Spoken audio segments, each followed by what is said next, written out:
Hello, everyone. I am so sorry about those technical difficulties we were experiencing for a second. So thank you all for being patient as we got rolling over here. My name is Stephanie Dickerson, and I am the Associate Director of Admissions for Outreach and Scholarships here at the University of Louisville. We have a very exciting and riveting presentation prepared for you all tonight about understanding your financial offer sheet that hopefully many of you have already received from U of L at this point. If you have been admitted, completed that FAFSA to really help nail down into your overall cost, aid, different types of aid you might have received to make your U of L dream of attendance financially attainable. So we have a couple of folks who are with us tonight on this call. One of those being Micah Boo. We like to call him the money man with his green shirt on for today, that is going to talk through some components of your financial aid offer sheets just to really help make sure, again, you are understanding what you're seeing there. We are also joined by James from our financial aid office as well. And also in the comment section on the Facebook Live event for the night, we have Karen Rose, who is our scholarship coordinator, who will be monitoring the chat for any scholarship-centric questions, as well as Kinsey from our housing office, who will be looking out for any kind of housing questions as well. So as we are going along, again, I'm myself, James, Karen, Kinsey will actively be in that chat answering questions you all might have, but there will also be some time at the end if we're seeing common questions that everyone is asking that we may hold till the end just to answer in a larger capacity out loud in case we do see some commonality of questions there. So with that, I will go ahead and turn us over to Mike for him to get started with our presentation for the night. Thank you so much. I'm going to take a moment and confirm that everybody can see my screen. Give me a thumbs up. Great. All right. So one last note about the, whoops. See, there we go. Okay. That's much better. All right. So one last note about the chat and the questions at the end. Please, I know that money is a very sensitive topic, but please do not drop in a student ID or any identifiable information when you're asking the question. We will have time and we'll address some of that at the end about how to ask a personal question. But for now, let's go ahead and dive in deep because this is typically one of our longest Facebook Live sessions. So before we get started, as Stephanie mentioned, we're here tonight to talk about your offer sheet. So we went out in about 2 weeks ago and mailed out about almost 6,000 award notifications. And then just on Monday, we sent out another 1,000. So you probably got the invitation to join us tonight. If you're one of those 1,000 and you don't have it in the mail, that's fine. You can use the email version. It looks very similar. But also just realize that if you have not filed a 2526 FAFSA, you may not have an offer sheet yet. So we're going to talk about a number of concepts. First, we'll deal with some housekeeping stuff, and then we'll dive into the actual award letter. So some housekeeping things. If you want to come by and talk to us or call us over the phone, by all means, we are here to help you. If you do come by the Houchins building, please know that we have some adjusted hours. Typically, we're open from 9 to 4:30. We're open till 5, but we ask that you get here until at 4:30 because you might think it's going to be a 5-minute conversation and it's going to turn into a 30-minute one. On Thursdays, please understand that our walk-in is adjusted till 11 o'clock because we have to have some staff meeting and take care of some office business. So, but there is our contact information. And by all means, this is going to be recorded and people can watch it later, but feel free to take, your phone and screenshots and stuff like that.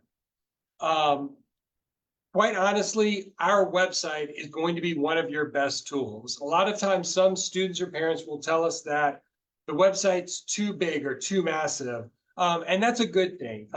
We try to break it out into logical areas or logical steps, but we try to make sure that we are being financially transparent when it comes to how does a loan work? How does a scholarship work? consumer information, cost of attendance, online forms, trying to make things virtual rather than you coming to the office. So that website is quite honestly going to be one of your best tools.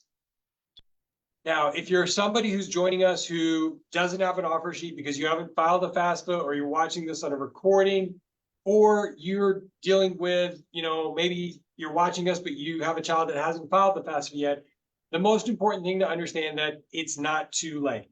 The FAFSA opened up in December last year. Yes, there was a rollout phase. There were some problems in 24, 25, and the majority of those have been fixed. So it's not too late to file a FAFSA. However, when you go there, please make sure that you're, as an incoming freshman student for fall of 25, that you are completing the 25-26 FAFSA. Don't scroll down to the need the 24-25 FAFSA. Both applications currently exist on the website, but if you're an incoming freshman, you want to complete the 25-26. Now, if you happen to be a student who's thinking about starting early and starting summer of 25, that's when you would complete both, okay? Hey, Mike, real quick, Yep. we can see your current slide and your next slide on the Oh, screen. you know I what? didn't want to interrupt you when you were in the middle of a flow, so Let's see if we can switch that.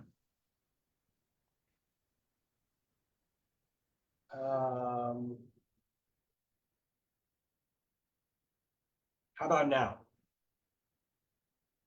that's perfect. So sorry. So, okay. So in terms of requesting additional information, some of you may have not gotten an award letter, or we may be asking you to complete additional information to update or confirm your awards. In many situations, the school are being told by the Department of Education to request such information in order to move forward. When we do this, we're sending communications to your U of L email account. I know that admissions, primarily as you were being introduced to the university, you were using a high school account, a Gmail, a Yahoo account. Maybe mom and dad were carrying the majority of the conversation. But students, at this point in time, you are the customer, you're the consumer. So we, the financial aid office, and I'll talk about the billing office a little bit more at the end of our presentation, but we, the university, primarily at this point in time, will only be interacting with you when you send a communication from your U of L email account, and we are only going to send communications to your U of L email account. Now, if things are confusing or you want mom and dad to be part of the conversation, by all means, send the question from your U of L email account and CC mom and dad.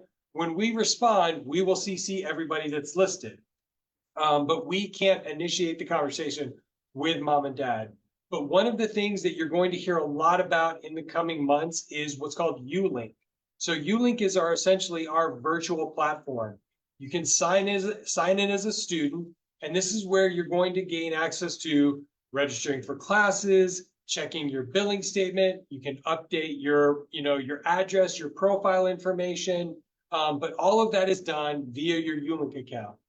So in some cases, and I'm just going to show you a couple of easy screenshots. If you have not logged into ULink yet, one of my preferred links is where you can see the blue circles. Those blue circles are not really there, but to draw your eye there, you can click on the information for the students, but also down towards the bottom, information for first-time users. So that will help coach you how to identify your user ID and your password, as well as how to update your password to something personal. Once you're in ULink, you'll see what's called tiles. And one of the tiles is this one that looks like a check button, a clipboard with a check on it. And so that's your task tile. So in some situations, we're asking you to complete an online task, okay? Now, some of these may include what's called verification, where the government is asking us to collect information regarding your taxes, documentation of citizenship, documentation of legal relationship that would include court guardianship, not custody, and a few others, but those are the primary three. Now, If we've asked you for this, we have probably already sent you to your U of L email account with those instructions.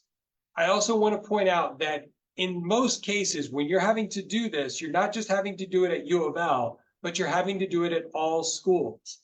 And in some cases, other schools will use a outside organization such as KIA, the state agency called KIA Verify. We do not. We keep most of this information, in fact, all of the information in-house. So we don't use an external source to collect this information. But if you receive an email that basically says you have missing information, you have a task or to-do list, and you're unclear, please reach out to our office and we will walk you through those steps. Step 1, step 2, as easily as we can, okay? Now, let's begin to talk about some common terms, okay? So when I refer to your offer sheet, I'm trying to refer to a holistic picture of things that will be included, such as scholarships or free money based on your merit or your ability or something that makes you unique, grants, which are typically from the federal, state, and sometimes the institutional level, and those are typically based on need or your strength or ability to pay for school, the dreaded 4-letter loan, and yes, loans are part of a financial aid package. About 2/3 of the student population takes out loans, and then work study programs. So all of that makes up a holistic journey of how does a student pay for school. So let's take a few of these apart. So with regards to scholarships, when I mention scholarships, I'm typically referencing at this point in time when you're initially looking at your first award letter, things such as the trustees, the Porter Scholarship, the Border benefits, things that Stephanie and her team in the admissions office and Karen as well, have already posted to your account. We're the ones that manage it on the back end in terms of trying to make sure that you meet the terms of agreement of being a full-time student, staying consistently enrolled, meeting the criteria. But their office is the one that initially communicates how much you got and then turns the information over to us. With regards to future semesters, I don't want to spend too much time on that, but I do also want to point out that it's not just from the admissions office. Future semesters, your sophomore, your junior year, may provide you opportunities based on your college GPA, not your high school GPA, of scholarship awards from speed engineering school, nursing school, business school, so on and so forth.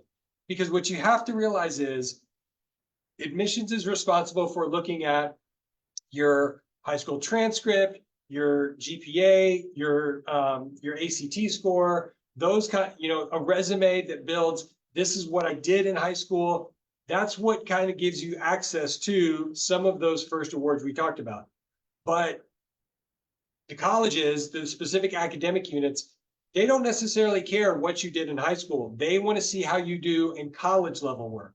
So in some cases, you have to realize you can ask your academic advisor, your academic unit, are there additional scholarships for me to come to the University of Louisville? The answer is yes.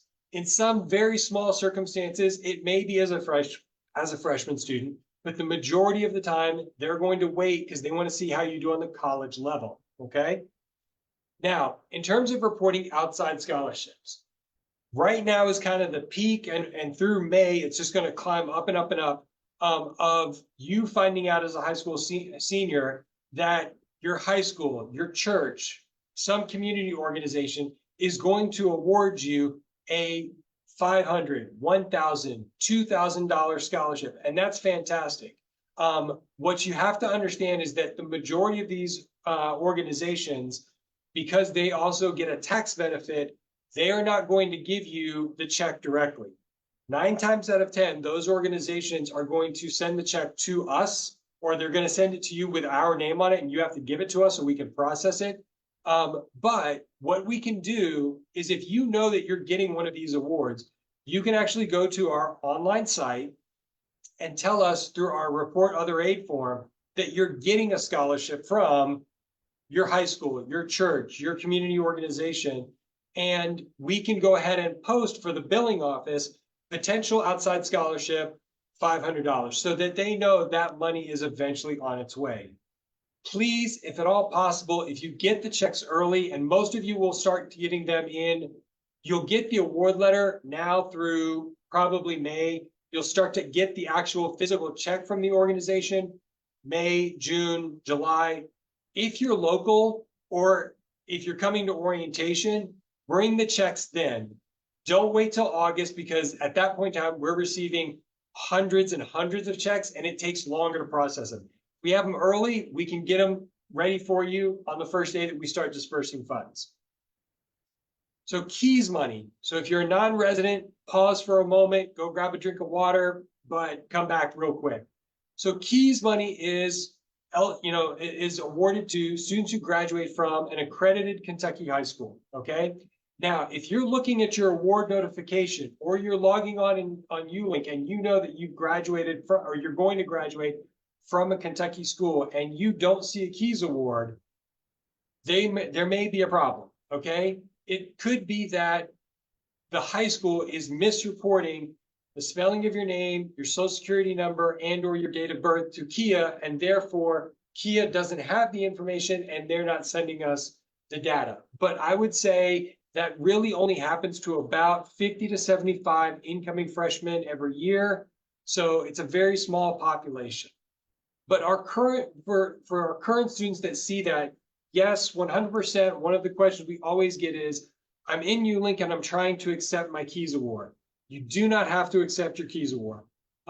It is listed as a potential award because you still have to get good grades your senior year this last semester, and it will influence the amount that you're going to end up officially receiving. So that's why it's listed as a potential. So in other words, don't let senioritis kick in too much. Keep those grades up so that you keep those keys dollars high. But you don't have to accept the funds. We will request the funds from Kia in August once we see that you are officially registered with the university, and they will send us those funds, okay? Work study. Now, please note, none of you will see a work study award on your account at this point in time, but I want to spend a moment talking about it so that you're prepared for it in the future. So the old FAFSA used to ask, are you interested in work study? The new FAFSA doesn't ask that question, so that's why you won't see the award out there yet.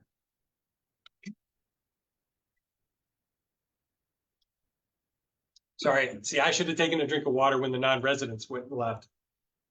So at this point in time, we're currently evaluating the work study budget, how many freshmen that we have, how many returning students we have, and at some point in time, probably by mid-May, we will have that analysis done and go ahead and award the work study out there. And we will email you a new offer sheet that lets you know that you've been offered work study funds, okay?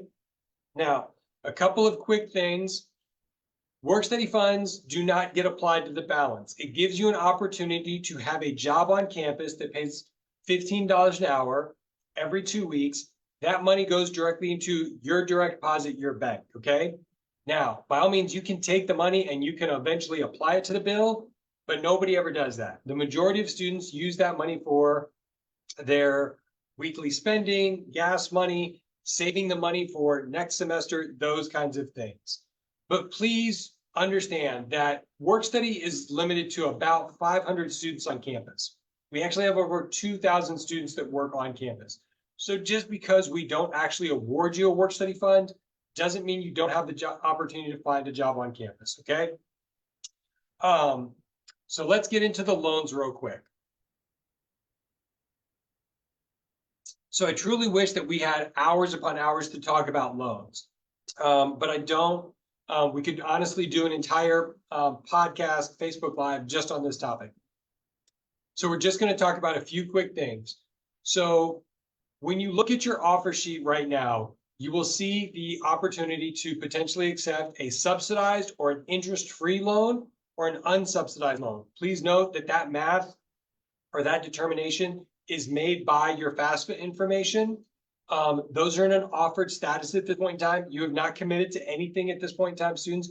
You actually have to go into ULink and actually accept the loan in order for it to begin to process, okay? Parents, please know, if you have an older sibling, you've probably heard the term Parent Plus loan. We at U of L actually don't put the Plus loan on the offer sheet. We do that intentionally. We actually recommend that you not apply for the Parent Plus loan until July when you actually see the final billing statement. The other reason that we don't put the Plus loan out there is that we don't want you to feel like if there is a difference of a balance owed, that is your only option to pay for it, okay? We want you to realize that that's another option. Now, with the Parent Plus loan, the downside is, or the pro and the con is that everybody's treated equally. It does require a credit check, but everybody gets the exact same interest rate. With a private loan or a alternative educational loan, that may be a better option for the parent. For the student, no, because they're an 18-year-old and they don't have a credit history, so they're going to get a very high interest rate. But we have seen some parents be able to get a very positive interest rate on a private loan because of their credit score or because they belong to a unique credit union. So that may be another option in terms of loans. Now, students, a couple of things about loans. If you choose to process a loan, we will send this information to you over and over. We will mention it at orientation. We will get you a phone call and a text blast right before school. But if you choose to process a loan, please do not forget to complete the master promissory note as well as the entrance counseling interview at studentaid.gov. The master promissory note is basically the contract that says you agree to pay the loan back. The entrance counseling interview is basically the government's way of making sure you understand your rights and responsibilities regarding the loan, okay? The loan cannot release until those three things are done, that you've accepted it on ULink and you've completed these two steps. Now, if you choose to accept a loan, students, please make sure, I know that there's a lot of scary Yahoo stories out there, TikTok stories about I owe $100,000. That's really not the case. I'll talk about the averages here in a moment, but please make sure that you're making some smart decisions. Make sure that you're checking the overall balance every 3 to 6 months. Don't be one of these students that accepts the loan 4 years in a row and then upon graduation says, how did I end up borrowing $30,000? I don't remember that. Students that check the balance every 3 to 6 months tend to borrow less. If you are having to borrow an interest-free, the interest-bearing loan, the unsubsidized loan, pay the small amount of the interest while you're in school. Keep that principal balance under control. And if you happen to have a job, a small side hustle, please. I'm sorry, folks. I'm trying to make sure that I'm not going to start coughing throughout the last half of the presentation. Please consider paying on the principal balance while you're in school. Make a deal with mom and dad. Consider paying $50. If you pay 50, will they pay 50? If you have a 3.0 plus at the end of every semester, will grandma put $500 towards the principal balance? Doing those kinds of things is what I call the chip away game. You're slowly chipping away at that bigger balance that's going to be out there in 4 or 5 years when you graduate. So in terms of the national average, I mentioned this before, 2 slides ago. It's good, a lot of people think, oh my God, I'm going to owe $100,000. That's not the case. There are people out there who do, who poorly borrow as a graduate student when they're in a medical or law program, but not their undergraduate degree. The average student for a 4-year undergraduate public school is going to borrow about $26,000, $27,000. At U of L, it's actually about $24,000. It's a little bit less. So that means that you're going to end up paying about $270 a month with interest, about $5,000. So in total, about $32,000. So you have to kind of think about this as a long-term investment. When you earn your bachelor's degree, you open up the window to earning almost $1 million to $2 million over the course of your lifetime. Over the course of a 30, 40, 50-year work career, you're making 40, 50, 70 plus $1,000. That is why you're considering the option to borrow about $27,000. But again, I want to reinforce the national average doesn't mean you. Make sure that you are educating yourself. Go out to studentaid.gov has some calculators that you can kind of manipulate and play around and kind of figure out, okay, if I borrow this, but I pay this, how much? Nerd Wallet, there's lots of like Spotify podcasts that talk about student loans. Do everything, listen to mom and dad about educating yourself, but primarily borrow what you need, not what you want. Just because we put the maximum in front of you, don't necessarily borrow it if you don't need it to pay the bill, okay? So thanks for all of that. That's what I always hear at this point in time. I've spent almost 20 minutes talking about stuff that doesn't relate to the bill, but that's what we're all here for, is that you really care about how much do you really owe. So with that in mind, let's dive into the actual balance in the award letter. So the important thing to remember tonight is that we have a few hundred people joining us. We have 24,000 plus students at the University of Louisville. I always say there's 24,000 different bills and ways to pay the bill, okay? But for the purpose of tonight, let's focus on the concepts of direct costs, okay? So direct costs are the amounts that you're actually going to be billed from the bursar's office, from our billing office. The amounts that I've listed here are the annual amounts. The bursar's office is going to split everything fall and spring, okay? So for a commuter student, somebody who's local, who's choosing not to live on campus, you're going to get charged also the commuter meal plan. You're talking about your overall bill being about $14,000, okay? If you're a Kentucky resident or an Indiana resident from one of the specific seven southern counties, you're talking about your overall bill living on campus being about $25,000, okay? Now, please note that that's the average, that's the traditional rate. That number may go up or down depending on which meal plan or which housing rate, location that you pick. It's also important to remember that the tuition amount that I've listed, that's the flat tuition. That doesn't necessarily include things like a lab fee or a tech fee or something like that. That amount can sometimes range not more than, $50 to $250, but please understand the purpose of these numbers are ballpark averages, okay? If you're a non-resident, housing and meal plan is about the same, but your tuition is obviously going to go up and be about $42,000. The important thing to remember is these are the 24-25 numbers. The 25-26 numbers should be available sometime in May or early June.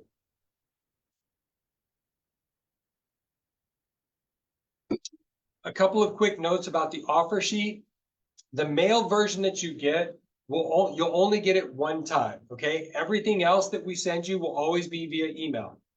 Anytime there's a single dollar change on your account, we'll send you a new offer sheet via your email account, okay? But for tonight's purposes, we're going to look at your offer sheet. It's also important to remember that in different parts of the offer sheet, we're talking about the academic year, the billing that actually happens in July. That is the semester by semester process. So this is the example of the first page. It's usually about 6 pages long, depending on how many awards you end up getting. If you printed it off the email, don't worry. It's black and white. If you don't have a color printer, we just use the red and the black to kind of help break some concepts up. But this is just a general example. Hopefully you've got yours in front of you and you can follow along, okay? The first page is primarily just an opening welcome about what a great decision that you're making considering the University of Louisville. There's a bunch of legal warning in there that, again, these are estimates using 24-25 data and that will send you future communications via email. So everything I've already kind of covered, okay? Now, this is the page that everybody focuses in on, and this is where we're going to spend most of our time tonight, okay? So this is what is called the direct cost page, or where we're helping you figure out what the actual bill is going to be, or estimated bill from the bursar's office versus your aid, okay? This is the one where what I tend to call the dinner table conversation. Everybody's going to sit around the table and talk about, is this a good financial decision, okay? Now, please note, again, work study has not been awarded yet. Once we do award it, there will be a section under loans that adds that math in there that shows work study, and then over to the right-hand side, it'll include work study, but it's not part of the act. It doesn't get applied to the bill, okay? It's the option that you can eventually use it, okay? Now, this first section, I'm just kind of like dialing in and making the sections bigger for the presentation purposes. So the first thing that we have to show you is your gift aid, or money that does not have to be paid back. In other words, free money. So this may include a CAP grant, Pell Grant, trustees. This one doesn't have it. This is also where you would see your potential Keys Award on there. And then the blue section, that's your loan self-help aid section. So these are the direct subsidized loans, the unsubsidized loans. Eventually, if you choose to process a plus loan, that's where that section would show up as well.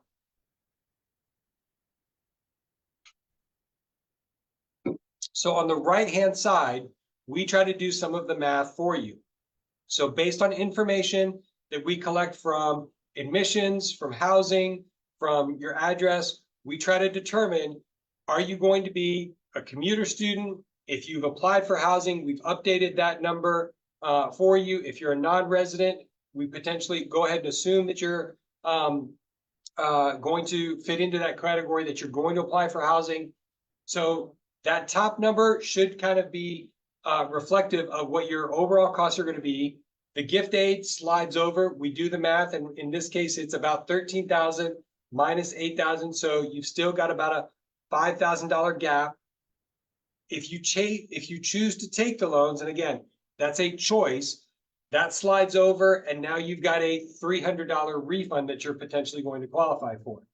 Now, at this point in time, this is an example where because we didn't see that the student had a housing application, we made the assumption that they're a local student, that they're going to be, their costs are going to be about 13,000, but you have the ability on your ULink to-do list. You remember that little that checkbox or the clipboard with a check on it. There's an intention form out there that says, I'm actually planning on living on campus, and we will update that and send you a new one of these as well, okay? That process typically takes about 2 weeks, okay? The process to actually submit it, like 30 seconds. But so again, this is an example of a Kentucky resident living on campus. So this is an example where you might see, so this one has the Keys Award on there. And so the bill is a little bit higher. It's about 24,000. The gift aid, the free money is about 15,000. The loan money about 6,000. So there you can also see the difference. So each one of those is personalized to you, the audience. And that's why it's so important that you got it from the mail, or you log into ULink and you get the award letter printed out. If you've lost it, if you can't find it, contact our office and we will rescan it, print it out, send it to you, those kinds of things.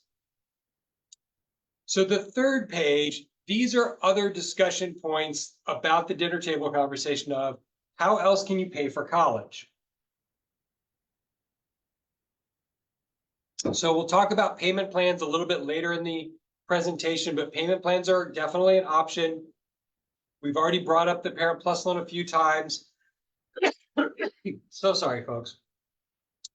We've already discussed work study. If you happen to be a military family, we have a specific office on campus that helps you with your VA benefits, those kinds of scholarship opportunities as well, and then Kentucky waiver options, okay?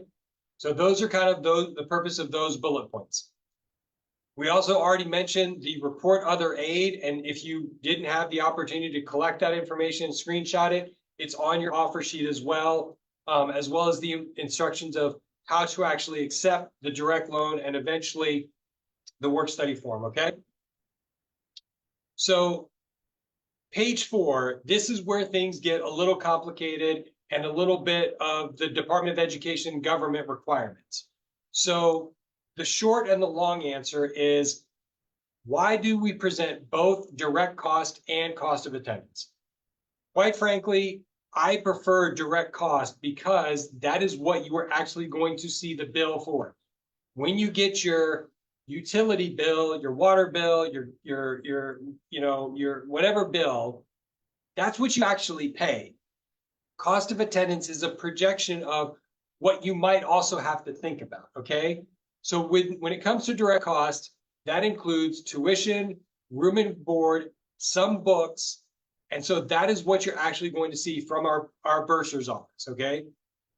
Cost of attendance is what the Department of Education asked us, colleges and universities, to project out for you to think about not just tuition, room and board, books, but also transportation, general transportation cost, personal expenses, insurance, that kind of stuff, and average cost of loan fees, okay? So that's the general overview of why those two things exist. So page 4, there's a couple of paragraphs there that describe what the difference is. And then there's the second chart that kind of shows you what your assigned cost of attendance is based on the information that we have available. And then legally, we also have to do the math again for you, okay? So that's the purpose of that page, all right? Now, one of the things that the government also talks about is what's called the net price, okay?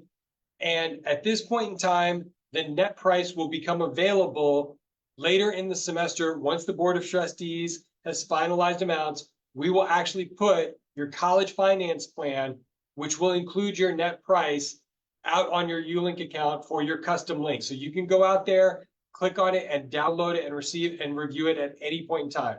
It's a legal obligation. We will definitely have it out there once the information is available to us, okay? This 5th page, again, this one is very customized based on your award letters. I purposely selected an example of somebody that had all sorts of different awards. Yours may only have 4 paragraphs on there. It may only include a Keys Award, a trustees, a subsidized and an unsubsidized loan. But what we try to do on page 5 is summarize all the different kinds of awards that are out there on your account so that you have some insight into what does it mean to have a loan? Where does the CAP grant come from? What is a Pell grant? What is an SCOG grant? So those paragraphs kind of give you those descriptions, okay?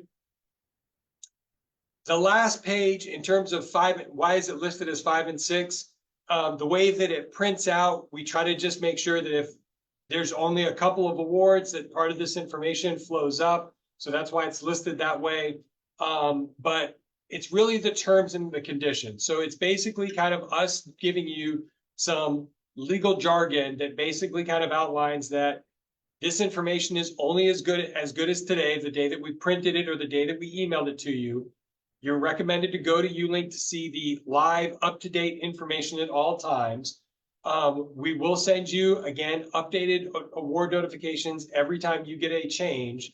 That if your residency, if your citizenship, if your coursework, if your degree changes, all of this could have a potential impact on the different awards that you get. And then legally, we will update it, okay?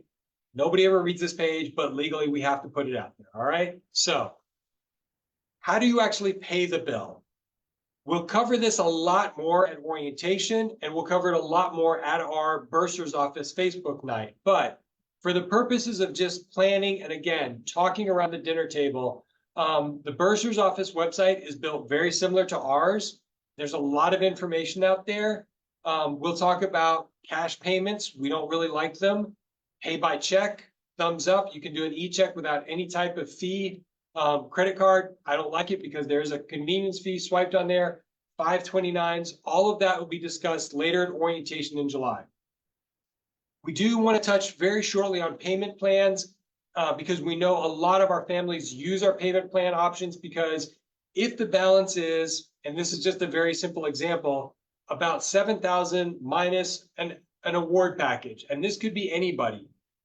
Your page 2 can begin to have these conversations, but just a simple example, 7,000 minus about 4,000. Now we've got about 2,750. It's a manageable number, but maybe not all at once in August. Maybe it's easier to talk with mom and dad about breaking that down over 5 months so that 550, because there's a one-time $30 fee, that 550 is much more manageable. So payment plans are a great way to think about do we have to take the loan, or can we divide this out? Or even if we do have to take the loan, does it ease the burden a little bit? So now, one of the things that you've heard me mention a couple of times, and I will repeat this at orientation, I will repeat this in future Facebook Live sessions, is the family dinner table conversation. Folks, Stephanie, her team, the admissions office, James, we want you to get a degree. We would love for that to be at the University of Louisville, but we also want to make sure that you're making a smart financial decision. So it's really important that while your heart may be set on, I love the idea of being a Cardinal, I love the red and black, I love what Kelsey's doing with our great basketball team right now. Everybody's loving that. But it's important to have an honest conversation about cost. And it's not just a couple of bullet points to talk about here, but it's not just about year one, your freshman year. If you're looking at the bill or the page 2 and you're seeing the total minus the gift aid, minus the loans is about, and it could be any number. It could be 500, it could be 5,000, it could be 10,000. Multiply that by 4, and are you comfortable with that number? Are mom and dad comfortable paying out of pocket that number? Okay. Make sure that you're comparing apples to apples. And what I mean by that is that if you have other award letters from other colleges and universities, make sure that you're comparing four-year public schools to other four-year public schools. The cost difference at a community college or at a private, that's why you're going to see a very different. Now, the federal awards like the Pell Grant and the student loans, those are going to be very similar, but that's why you're going to see very different amounts when it comes to the gift aid and the direct cost, okay? Honestly, think about your younger sibling. You might be the first individual going off to college, and this may be a very exciting time for you, but you also have to acknowledge that mom and dad, while they want to make your dreams come true, they also have to think about sibling number 2 or 3 behind you and think about how are we going to afford college for them as well. Be realistic, parents, about what you're willing to borrow. If you're having to consider a Parent Plus loan, have honest conversations with yourself about what age am I? How much longer am I going to work? I've been planning, when am I going to pay off the car? How much longer do I have to pay off the mortgage? Now, am I willing to add a Parent Plus loan? And how much longer am I going to have to work to pay that off? Lots of parents do they make these choices, but you have to have the conversation behind it. Have an honest conversation about other incidental costs. Travel is an easy one. Parking is another one. So travel, if you live in the local Louisville area, you know how much you spend on gas in a regular week or every 2 weeks. But if you're from Cincinnati, if you're from Bowling Green, about 2 to 3 hours, how often are you going to travel home? Hopefully, maybe once a month. But if you travel more, that's a lot of gas that's being burned. If you're coming from out of state, okay, well, we have fall break, we have Thanksgiving, we have Christmas, we have spring break. Are you going to fly home 4 times? Okay, probably not. But again, these are conversations that you have to have. Think about your career objectives. What is your future salary going to be in comparison to the amount that you're going to borrow? Again, these are all things that I don't want to turn you off about coming to the University of Louisville. I want you to have honest conversations about them. Be careful about your course selection and how many classes you're actually taking. Consider summer school, and not just at the University of Louisville. Consider going back home to your local community college. A class at the University of Louisville as an in-state student is going to cost you about $1,600, $1,700 for 3 hours. But a class at a community college, at least in the state of Kentucky, about $500.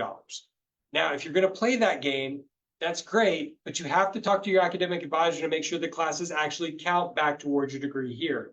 You don't want to go spend $500, $1,000, $1,500 in the summer at a community college and then bring the coursework back, the transcript back, and the advisor says you didn't need any of these classes, okay?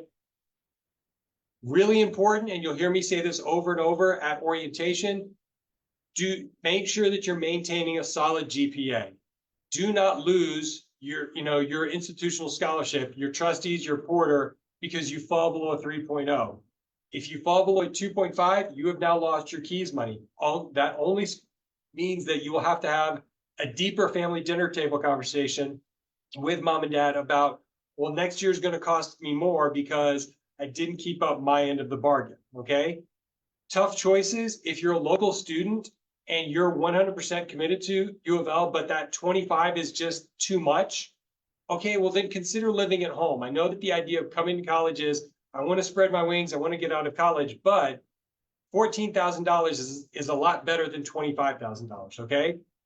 And in some cases, folks, it may actually mean having a deeper conversation with, do you need to consider not U of L, but a school closer to home, staying in state versus out of state? Again, Stephanie, her team, James and I, we want you here at the University of Louisville, but only if it makes long-term financial sense. A couple other quick points and then we're almost done. Metro College, if you're not from the local Louisville area, if you come to campus right about where my head is and you look up, about every 15 minutes, you'll see a UPS plane flying overhead.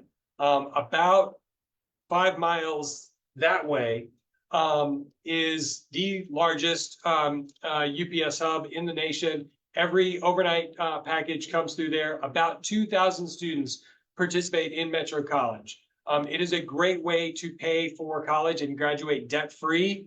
It's worth about $61,000 when you think about the benefits and everything like that. But again, it's not a 4-year commitment. It's a semester by semester commitment. So maybe you do it your freshman and sophomore year. And then as you get into your major and your internships and your co-ops, you figure out a different way to pay for school. Okay. I encourage you to go out there, watch the videos, learn about them, understand that the videos are commercials. They're kind of advertisement for Metro, but Metro will be all over the place at Say Yes to the Ville Day. They'll be there at orientation. So you'll have various opportunities to talk to them. I know that students, you're not thinking about this, but I'm going to encourage you that if you are thinking about a summer job, think about a job whereby you might get a benefit, such as working at McDonald's or Kroger, where they have scholarships to come to college. Now, I had a student do a quick web search. These may be out of date. They're probably changing every 2 or 3 months. But think about, if you're going to get a summer job, do something that not only puts money in your pocket, but has a extra, an additional benefit to it. But also read the fine print. I know a lot of people like the idea of working at Starbucks. They have a tuition benefit, but it's only for online classes at Arizona State University. And not all of those classes would transfer to the University of Louisville. So you have to think about those kinds of things. So lastly, if you're going to turn out and tune out before the questions, please just make sure that you're monitoring the U of L email on a regular basis. If we're sending you anything that has to do with a to-do list, a task item, make sure that you are responding that week. Do not wait until orientation, and definitely do not wait till August. Be careful about outside mailings. Students right now, when you're signing up for your cap and gown or anything that's indicating that you're graduating high school, you've probably got a lot of external companies sending you postcards and emails and text blast about, hey, take out a private loan through us. Don't commit to anything. Make sure that you're talking to mom and dad about how are you actually paying for school. If you have not already done so, definitely make sure that you're following through with directions from the admissions office about depositing, planning for orientation, planning for housing. So with that in mind, that's the presentation. I'm going to stop sharing my screen. And we will begin to open it up for questions. And folks, I'm so sorry for coughing. I'm running out of water, so. All right. So I see that there have been a flurry of questions that seem to be kind of commonplace amongst the chat that I did want to give Mike some time to address with our last couple of minutes that we have. And for those of you who are asking questions that maybe we haven't had a chance to answer, we will go back through those comments even after the event ends to make sure that we reach out to folks to still address some of those questions that we maybe just don't get to with us having kind of limited time left here at the end. So Mike, I know you briefly talked about like the UPS Metro College program. There have been some questions about just tuition agreements and tuition remission in general. One specifically asked about U of L Health. Can you talk a little bit about how that could potentially impact a student's financial aid package or what those benefits could look like for folks participating in those tuition remission programs? Absolutely. So, in some cases, so absolutely, we do have to count them as part of the award package. So that is where, you remember, I think it was page 4, where I began to talk about that cost of attendance concept. So that is where those kinds of additional awards influence or impact cost of attendance. So it may be that once we learn that you're getting a $12,000, and I'm rounding down a little bit, but a ballpark figure of about a $12,000 tuition benefit, that may cause us to cancel or reduce your student loans. Okay. In most cases, it would not cancel out a scholarship, especially an outside scholarship. With U of L Health, and if you have, like, for example, one parent that works at U of L Health and one parent that works at the University of Louisville, you don't get the double dip, you only get one. But you do have to realize that we do have to count it. It does impact the cost of attendance. It would typically not, impact a trustee's award or reduce another award like that, but it would potentially reduce the student loans. And quite frankly, that's a good thing. If we're taking loans off your account, that's a good thing. Thank you so much, Mike. Another question, just to kind of reiterate for folks, in regards to just work study, just so again hit on the point of when that process is going to be available, how do they go about completing that for folks who want to elect into work study? I believe you said the form's going to be available in May, but just to kind of maybe talk a little bit more about the folks who are interested in that program. So we will again do an analysis. We're doing it now. We'll continue to do it through about the early part of May. Once we determine the large population of who is going to receive an automatic award, we will go ahead and put that out there. We'll send you an email. We'll give you a deadline of when to accept the award. And then around that same time, late May, first week in June, we will also post on our website the request to submit for work study. What you have to understand, folks, is that work study the Department of Education encourages schools to award work study funds primarily to our low income population students. Okay. But we have some middle income students who still qualify for work study because not all the funds were awarded. So that's why we offer both the automatic review on our part as well as the opportunity to request. But I want to stress again, we only have about 500, enough money to award about 500 students work study funds. There are over 2,000 students that work on campus and are paid through the university. And I encourage you to look for those opportunities because when you work on campus, studies have shown you have a higher GPA, a higher retention rate, and therefore a higher graduation rate. And the simple reason for that is that if you're working for staff or for me or pretty much any supervisor, and you're coming in and we're training you, we're investing time into you, we are mentoring you. And so at that point in time, when you come in and say, oh, Mike, I'm stressed out about blank test, or I'm thinking about dropping this class, I'm the last person you should be talking to about academic advising or anything like that. But I've been here for over 20 years. I know a lot of people on this campus. So I'm going to go over to the Reach Center and call my buddy Jeff and be like, Jeff, I'm bringing a student over and you need to find them a tutor today, not 2 weeks from now, but today.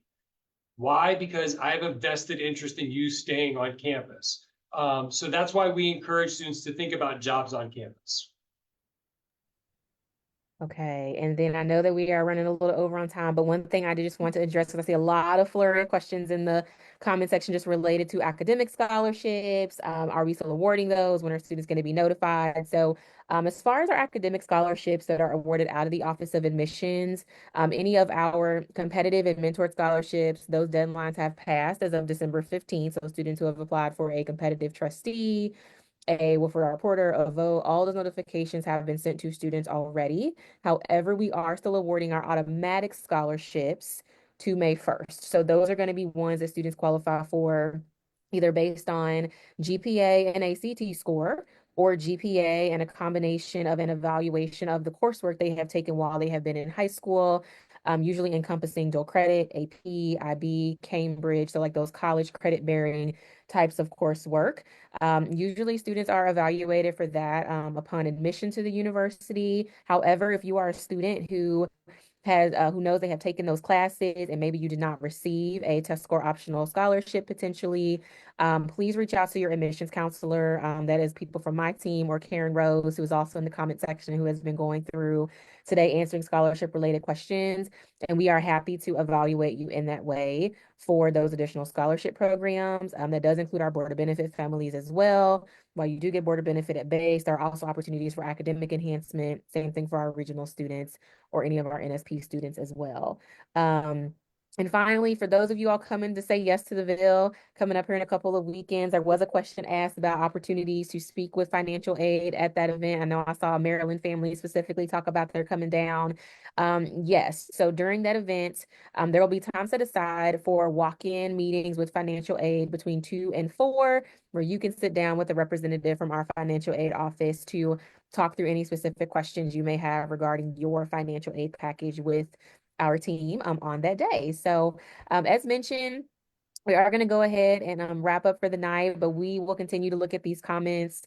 Our team here in admissions and financial aid will address some of those questions we maybe did not get to. But in lieu of that, please do not hesitate to reach directly out to our financial aid team. They do one-on-one appointments. My team also helps students look at their financial aid packages and understand those a little bit better for about there's 15 admissions reps who work here in the state and across the United States. So between my team, Mike's team, we are more than happy to talk with you through any of those questions that you all might have. And if you tuned in late or had to hop early, this presentation will be available on our Facebook page as well as our YouTube page for your reference at any point. But with that, thank you all so much for attending tonight, and we hope you have a great rest of the day. Thank you all. Thank you all. Go Cards. Go Cards.